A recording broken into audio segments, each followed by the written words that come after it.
درود بی‌پایان به ایران، درود بی‌پایان به تو. افشین هستم با 405مین اپوزیت. این برنامه با هدف اطلاع رسانی و ثبت تاریخ ساخته میشه. جمهوری اسلامی حکومتیه که با دروغ شکل گرفت و با دروغ ادامه پیدا کرد. قدرت گرفتن در چنین نظامی در رابطه مستقیم با دروغ گفتن. هرچه دروغگوتر قدرتمندتر. این روزها برجسته ترین مقامات نظام اسلامی به طور هماهنگ اصرار دارن که اوضاع مملکت نه تنها آرومه و همه چی خوبه، بلکه رو به پیشرفت هم هست. در برنامه این هفته سخنان رئیس‌های دو قوه از سه قوه نظام اسلامی در صدا و سیمای جمهوری اسلامی بررسی شده و با اخبار امروز و دیروز کشور تطبیق داده می‌شود. در هفته گذشته ابراهیم رئیسی و غلام حسین محسنی اژه‌ای در دو مصاحبه تلویزیونی جداگانه دست و پای زیادی زدند تا به مردم ایران بقبولانند که اوضاع کشور و نظام تحت کنترل و رو به پیشرفته. یعنی همین مردمی که هر روز شاهد کوچکتر شدن سفره‌هاشون، تحقیر شخصیتشون و تهدید آیندهشون هستن، باید بپذیرن مردم خوشبختی هستن که مشتی آخوند بیسواد و پامنبری‌های مجیزگوشون برای اونها تصمیم میگیرن. نکته دیگه‌ای که مسئولان برجسته نظام اسلامی گاهن یواشکی بر اون اصرار دارن اینه که هر گونه اعتراض به ناکارآمدی و بی‌لیاقتی مسئولان نظام اسلامی از طرف دشمن برنامه‌ریزی شده. نظامی که در دشمنی با طبیعت ایران و مردم ایران از هیچ فرصتی چشم‌پوشی نکرده و ثمره حکومت 44 ساله اونها بر ایران رشد بی‌سابقه انواع فسادها، ترویج خرافات، بی‌عدالتی محض در همه زمینه‌ها، نابودی محیط زیست کشور و موارد مشابه اون بوده، حالا سعی داره اعتماد مردم رو به خودش جلب کنه. اونم نه به طور عملی و ملموس که مردم هم حس کنن و ببینن، طبق معمول با توسل به گفتار درمانی. مردم تصمیم گرفتن پیشرفت متوقف نکن. ما به عنوان خدمتگزار مردم در خدمت مردم تلاش کردیم که در خدمت مردم این پیشرفت رو با مردم ادامه بدیم. در مدت 10 ثانیه 5 بار گفت مردم که این به نوبه خود یک رکورد محسوب میشه. بله ما رکورد زدیم. این رکورد زنی ها معرف میزان استیصال مقامات نظام اسلامی است. نظامی که تمامی اقداماتش از روز نخست تا همین امروز در جهت نابودی مردم و داشته های مردم بوده، حالا مردم میکنه. دلیلی نداره جز ترس از مردم، چون مردم فهمیدن مسبب روزگار تباهی که درش دارن زندگی میکنن همین مقاماتی هستند که 44 سال از صندلی قدرت جدا نمیشن. هم اغتشاشات خیابانی و الحمدلله اونایی که محاسبه میکردن محاسبه غلط میکردن، معلوم شد که فکر میکردن با این اغتشاشات میتونن به جمهوری اسلامی لطمه بزنن، غافل از اینکه جمهوری اسلامی ایران امروز یک نهال نوپا نیست، یک درخت در واقع تنومندی است که درخت زندگی میبخشه و جمهوری اسلامی زندگی میگیره. جمهوری اسلامی در تاریخ ایران شبیه یه انگلی است که توسط جسم خارجی وارد شده. مردم ایران هم به این حقیقت رسیدند و در صدد زدودن این انگل برآمدند. کسانی که اعتراضات به حق مردم و اغتشاشات مینامند دوست مردم نیستند. رئیس جمهور 100% نظام اسلامی در ادامه سخنانش صحبتایی رو به زبون آورد که شباهت بسیار زیادی به توجیهات رئیس جمهور قبلی داشت. مواجه بودیم با کمبود کالاهای اساسی به نحوی که ما بعضی از بخش‌های کالای اساسیمون در واقع از وضعیت زرد عبور کرده بود و وضعیت قرمز رسیده بود. رئیس جمهور منتخب قبلی هم برای توجیه ناکارآمدی دولتش و توجیه وضعیت بحرانی موجود همه تقصیرها رو به گردن رئیس جمهور قبلیش مینداخت. اولین روزهای بعد از انتخابات من با اولین مشکلی که مواجه شدم شرایط کالاهای اساسی در کشور بود. یک گزارشی به دست من رسید که در یکی از استانها گندم فقط برای 3 روز در سیلو وجود داره. توجه کردی؟ به همین راحتی. حرفا همون حرفای قبلیه، فقط رئیس جمهورش عوض شده.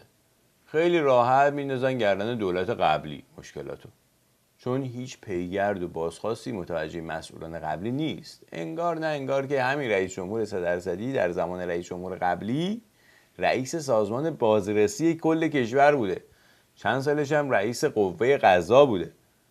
این هم یکی از تکنیک های گفتار درمانی نظام مقدس. یعنی رشد در واقع 0% و در واقع 0.4% تبدیل شد به رشد در واقع 4.5%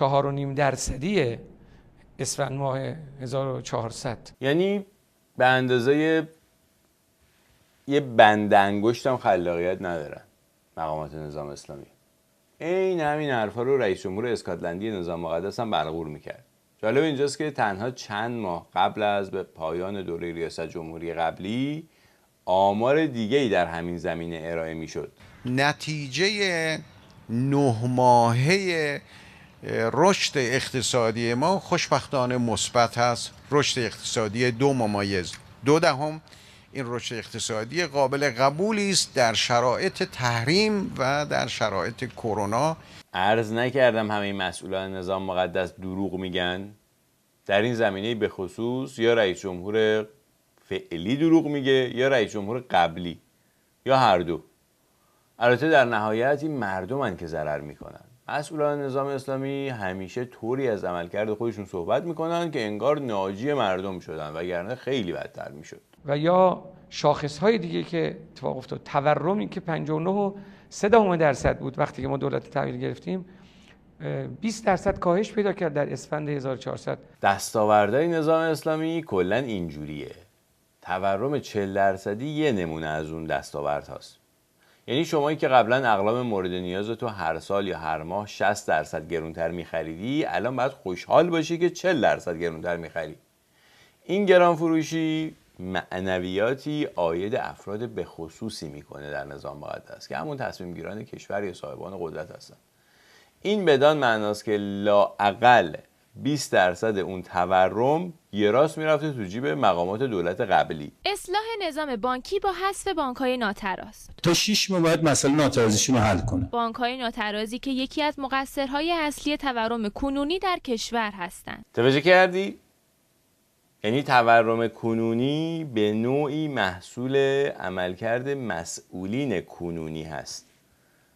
همه مسئولین در این فسادها شریکن. فرقی نمیکنه تو کدوم قوه باشن. بالاخره به نوعی در فسادهای نظام اسلامی سهیم میشن. تورمی که یه دفعه 20% کم میشه قطعاً عامدانه هدایت میشه. حضورتون عرض کنم که بالا بردن بهره‌های بانکی، اعطای وام‌های بیش پشتوانه و برداشت‌های بی‌حساب از حساب‌های بانک، یعنی پول‌های بانک، از عوامل اصلی ناتراز شدن بانک‌ها میشه. مثل همین بانک‌هایی که اسم ندارن. این یه نمونه از دلیل بالا رفتن تورم در ایرانه. و نکته بسیار جالبش اینجاست که این به اصطلاح ناترازی‌ها زیر چشم ولایت مطلقه فقیه اتفاق میفته. همین ولی فقیهی که ظرف تنها چند ساعت از برگزاری اردوی مختلف در یه دانشگاهی اطلاع پیدا میکنه، از فسادها و دزدی‌های میلیارد دلاری بانک‌ها خبردار نمیشه، چون سهمش به موقع پرداخت میشه. مثلا همین مؤسسه اعتباری ملل که بانک هم شده و توسط عبدالکریم جوادی اداره میشه، زیر چشم سازمان بازرسی همین آقای رئیسی قوام یافت و حدس میزنم بر اساس وام‌ها و برداشت‌های بی حساب کتابی که داشته یکی از همون بانک‌های ناترازی باشه که اسم ندارن. داستان از این قراره که معرف وام گیرنده، یعنی کسی که میخواد وام بگیره، از بانک کمیسیون دریافت میکنه و میزان این کمیسیون، یعنی درصد این کمیسیونی که از بانک میگیره، در رابطه مستقیم با درصد بهره وام، وامایی که اصلا قرار نیست پرداخت بشن، یعنی باز پرداخت بشن. اینجاست که مدیران بانک، مدیران اینجور بانک ها خودشون در نقش معرف ظاهر میشن. ضمن گرفتن کمیسیون از بانک خودشون، منابع مالی بانکو در اختیار یه مدیر مهر برپیشانی و مؤمن در یه شرکت دولتی یا خصوصی قرار میدن. اونم سهم امامشو به موقع پرداخت میکنه. همین سید عبدالکریم جوادی که طلبه هم هست، هر جور فساد و کلاهبرداری و فسق و فجوری هم که بکنه، سهم امامشو سر وقت پرداخت میکنه. حالا یا مستقیما یا از طریق نماینده امام در مشهد که پدرزن رئیس جمهور نظام اسلامیه. توجه میکنین روابط چجوریه؟ بیت رهبری هم به بانک مرکزی میگه دخالت نکن. در نهایت این فساد در شکل تورم وارد سفره مردم میشه. پیشران بلند مدت تورم در اقتصادهای رایج بی‌انضباطی‌های پولی موجود در اون اقتصاد هست. همین بی‌انضباطی‌های مالی که زیر چشم بیت رهبری رخ میده در اقتصاد کشور. هزینه این بی‌انضباطی‌ها رو در نهایت مردم پرداخت میکنن. همین 2-3 قلم بیشتر خرید نکردم. 10 میلیون 15 میلیون تومان همینا شده. قیمت ها بسیار بالاست. کفش خریدم مثلا شب عید خریدمش 320 تومان، میگه 580 خریدمش. قیمت ها روز به روز داره تغییر میکنه. روز به روز تغییر میکنه، نه سال به سال یا ماه به ماه. اینجوریه که دود فساد مقامات نظام مقدس به چشم همه میره، حتی شما سایبری سینه‌چاک ولایت. این وضع کشوره. حالا واقعا دشمن کیه؟ بحث ساختارهای فسادزاست. اصلا اون ساختارهایی که پرونده درست میکنه، کیس درست میکنه، اون مسئله ماست. اتفاقا مسئله مردم هم همونه. اصلا برای همونه که اعتراض میکنن، چون میبینن 44 ساله این ساختارها فقط گسترش پیدا میکنن به جای اینکه حذف بشن از اقتصاد کشور. یعنی همین ساختارهای فاسد جلوی چشم همین مسئولین خلق میشن و رشد میکنن. مسئولین هم به جای اینکه جلوشو بگیرن هی شکمشون بالاتر میاد. و ما تلاش کردیم در دولت که این ساختارها رو هم شناسایی کنیم، هم اصلاح کنیم. توجه کردی؟ ساختار فسادی که خودشون به وجود آوردن و حالا میخوان راه بیفتن برن شناسایی کنن. بعدم که شناسایی شد میخوان اصلاحش کنن. یعنی نمیشه یه دفعه جلوی دزدی مقاماتو بگیرن. منظور کلی رئیس جمهور نظام اسلامی اینه که این فسادهایی که در کشور موج میزنه تقصیر ساختار نظام اسلامیه، نه مدیران مؤمن و مهرپرپیشانی نظام اسلامی. به نظر شما یه آدم سالم در یه ساختار فاسد دووم میاره؟ من نمیگم هیچ کس فساد نمیکنه، اما این فضا کاملا متفاوت شده. یک، با انتخاب نیروهای شایسته. خود انتخاب نیروی شایسته بسیار مهمه در این که زد و بند نشه. برای مثال یکی از نیروهای شایسته‌ای که خود ایشون انتخاب کرده شهردار فاسد قبلی مشهد بود که یه دفعه با حکم ایشون شد وزیر تعاون، کار و رفاه اجتماعی. با این نیروها وعده پاک شدن فساد از نظام اسلامی رو میدن. انشالله ما یقین داریم که وضعیت اقتصادی حتما وضعیت بهتری خواهد شد و این رو اطمینان من به مردم عزیزمون میدم که من شرایط رو به نحوی میبینم که روز به روز شرایط انشالله به نفع مردم و وضعیت بهتر خواهد شد و پیشرفت کشور روز به روز بیشتر خواهد شد. همینایی که مردم به این وضع انداختن و روز به روز سفره مردم رو کوچیک‌تر کردن وعده سرخرمن میدن به مردم. یعنی کلا وقتی پای عمل میرسه فقط همینو تحویل مردم میدن. یه مش وعده پوچ. برای باورپذیر شدن وعده هاشون هم یه لیست از ناکارآمدی‌های نظام اسلامی رو برای مردم ردیف میکنن که یعنی ما فهمیدیم اشکال از کجاست و حالا میخوایم برطرف کنیم. شما فعلا بشینید سر جاتون و تکون نخورید. ما یک بخش دیگه که داریم مسئله بانک هاست. برداشت‌های اضافه برداشت‌های بانک هاست که موجب مشکل میشه که ما به صورت جد قرار داریم که بانک ها رو در واقع نظام بانکی رو به نحوی مدیریت کنیم که اون بانک هایی که ناتراز هستن ما بتونیم تراز بشن، اقداماتی بکنیم که تراز بشن و این ناترازی از بین بره. عرض نکردم هر وقت به کار عملی میرسه جز وعده و هیچ چیزی تحویل مردم نمیدن. فعلا مردم امیدوار باشن اینا به وعده هاشون عمل کنن. با همین بانک‌های ناتراز قرار اقتصاد کشور درست شه. فقط نکته‌ای که من با سازمان‌های اداری در کشور دارم، با عموم کارکنان کشور دارم، این که رشد سرمایه‌گذاری، رشد اقتصادی بدون افزایش بهره‌وری در کشور امکان پذیر نیست. اگر این کار اتفاق نیفته ما ولو سرمایه‌گذاری هم داشته باشیم، ولو به این که سرمایه‌گذاری خوب خارجی و داخلی هم داشته باشیم، با دستگاه اداری ناتوان نمی‌توان این رشد اقتصادی 8% رو محقق کرد. ولی شما فعلا به همین دستگاه اداری ناتوان امید داشته باشین که اوضاع بهتر شه، چون اینا قراره دستگاه فعلی رو اصلاح کنن. فعلا به همین نظام اداری ناتوان با بهره‌وری پایین دل ببندین تا بلکه در آینده درست شه.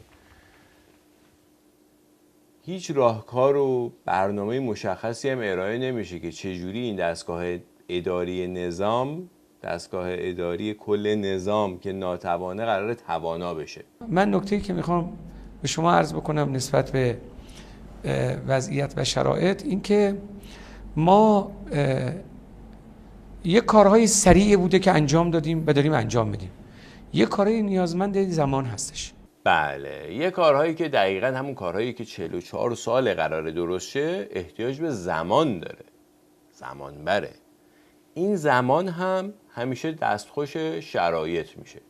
بالاخره یه روز تحریمه، یه روز فساده، یه روز بی‌انضباطی مالیه. خلاصه همیشه یه جوریه که این زمان به سر نمیرسه. که اینا 5 ناترازی رو من در مجلس گفتم اینجا عرض بکنم.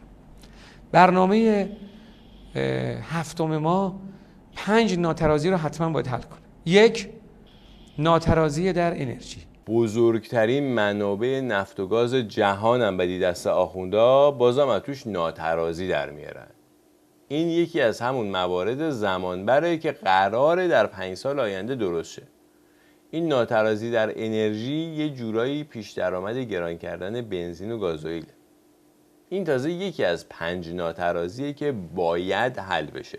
2 ناترازی در آب و مدیریت آب که بسیار برای ما مهمه. بسیار براشون مهمه ولی بودجه طرح‌های آبخیزداری رو تأمین نمی‌کنن.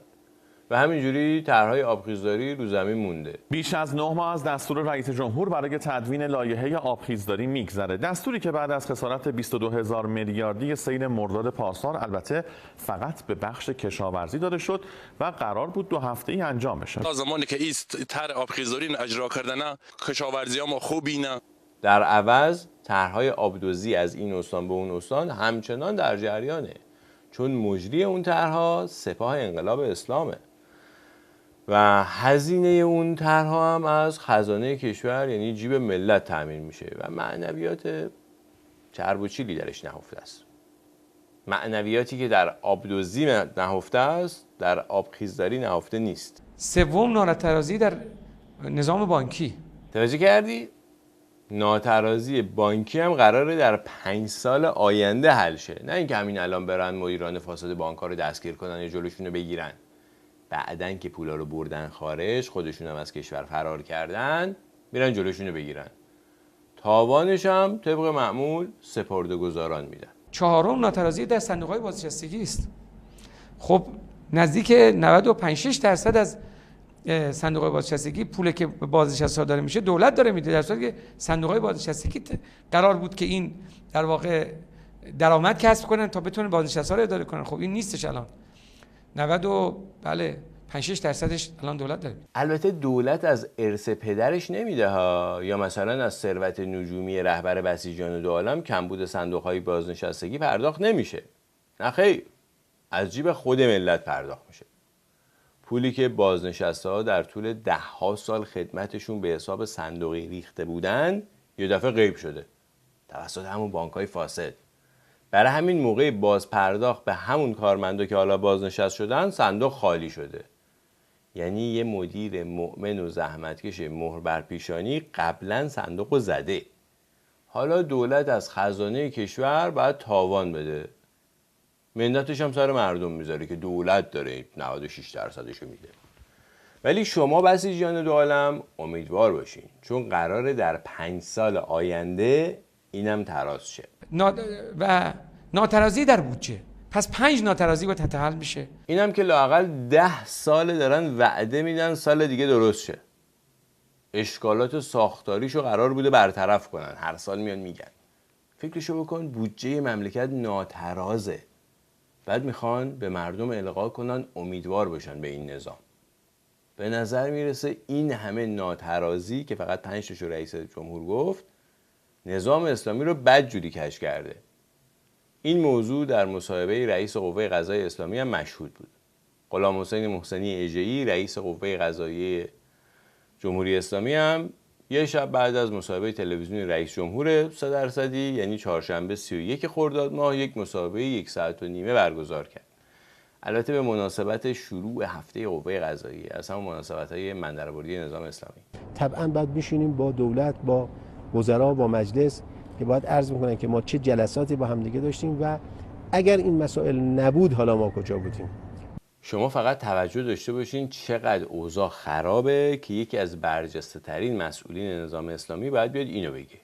44 سال همین آدما مسئولیت‌های کلیدی در کشور داشتن. تازه به این نتیجه رسیدن که برای جلوگیری از فساد یا ناترازی و بالا بردن میزان کارآمدی نظام اسلامی باید هر هفته با هم حرف بزنن. بعد خبرنگار حکومتی ازش میپرسه خب نتیجه این دیدارها چی بوده؟ میگه حالا ببین اگه ما این دیدارها رو نداشتیم چی میشد؟ یعنی ببین الان چقدر وضع خرابه، اگه ما این دیدارها رو نداشتیم خرابتر هم میشد.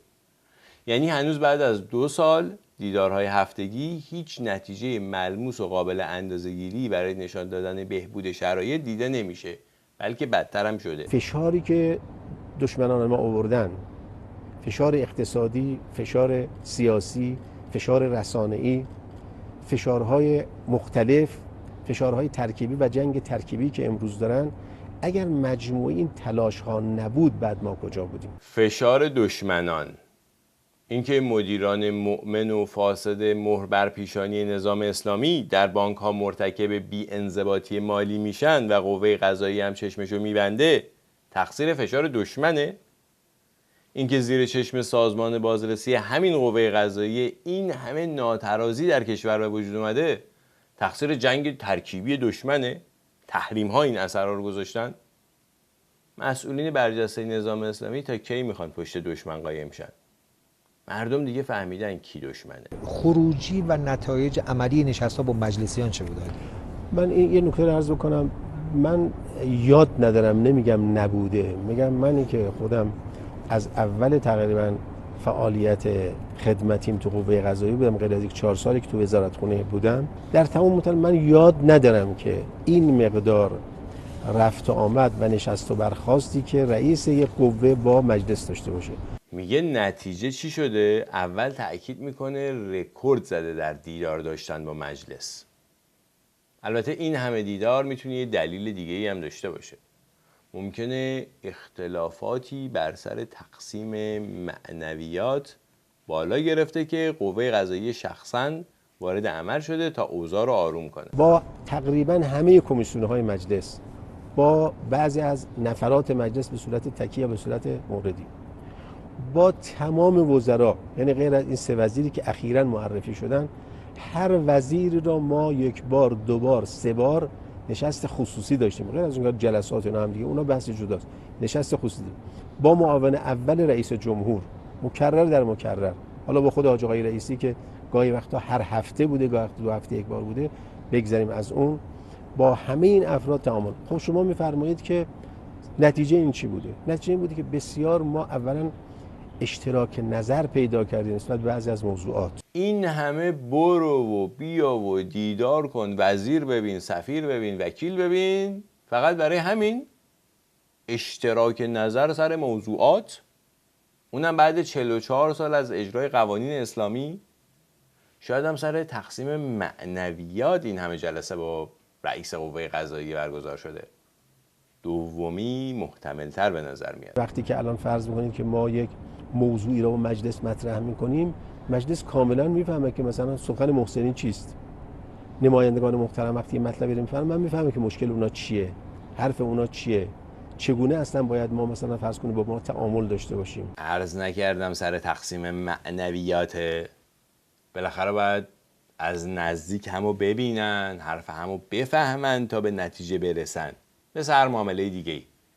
برای همین رئیس قوه قضاییه نمیتونه نتیجه خاصی از این دیدارهاش ارائه بده، به غیر از اینکه بگه حرف همو بهتر فهمیدیم. تفاهم نامه‌ای بر اثر همین نشست و برخاست‌ها که می‌فرمایید نتیجهش چی بوده، ما تفاهم نامه‌ای با مجلس امضا کردیم. خب ما یک رابطه برقرار کردیم که بسیاری از این مسائل از نقاط مختلف کشور توسط نمایندگان مردم به ما منتقل میشه. این هم یکی دیگه از دستاوردهای دیدارهای قوه قضا با قوه قانونگذاری. تفاهم نامه امضا کردن که مجلس مشکلات مردم رو به دستگاه قضا منتقل کنه. نمیشد دستگاه قضا خودش مستقیم از مشکلات مردم مثل باجگیری قاضی و کارشناس فاسد قوه قضاییه خبردار بشه.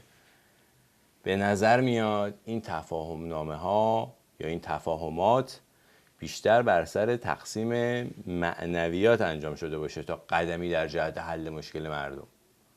مردمی که دارن این حرفا رو گوش میدن خودشون بهتر از هر کسی میدونن چقدر این دیدارها در زندگیشون اثر داشته. 27 کارمند متخلف ثبت اسناد در چنگ قانون. دستور رئیس قوه قضاییه به حفاظت اطلاعات برای شناسایی شاهدان پولی. گزارش رئیس حفاظت و اطلاعات قوه قضاییه از انهدام یک باند جعل سند در استان البرز. دستگیری بیش از 200 نفر از پرسنل متخلف بخش‌های مختلف قوه قضاییه. برکناری 60 قاضی متخلف طی یک سال گذشته. 60 قاضی.